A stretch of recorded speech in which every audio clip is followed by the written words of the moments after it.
want to talk briefly about splitboarding with kids. I have a 10-year-old, 13-year-old, and been doing more and more splitboarding with my family. This is a Discovery split. Comes in a 138, is the smallest size, and it's been really, we do a lot of amazing things as a family, but I think the coolest thing we do is snowboarding, and specifically I love the splitboarding with them. A little bit, it's amazing how they're quick learners. They have a ball, and for me what I do is I bring like a decent sized backpack, top load. I carry all the stuff and just try to set them up for success, and just, they obviously we'll have the basic Avi gear, but that's it. I have all the water, I take all the skins, I take all the poles, and just starting small. And it's amazing just seeing, having that experience of climbing these mountains together. And it's a side of the sport we don't talk about that much, but it's a really special time, and I totally recommend it. If you're interested in going out with your kids splitboarding, couple pointers: start small. Less is more for sure. Bring a lot of candy.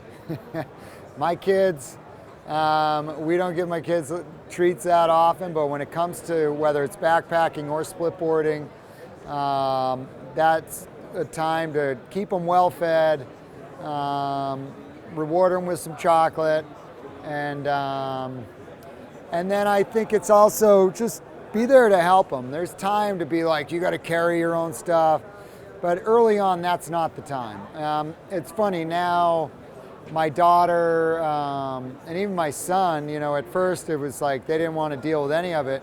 Now they don't let me do the changeover. They want to do it themselves.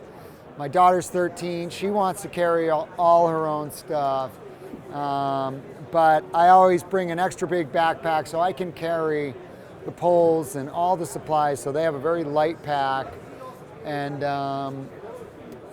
just go slow and no rush. And it's been amazing experiencing that with the kids, because I always remember my first time splitboarding was really hard. You go with a kid and they make it look really easy.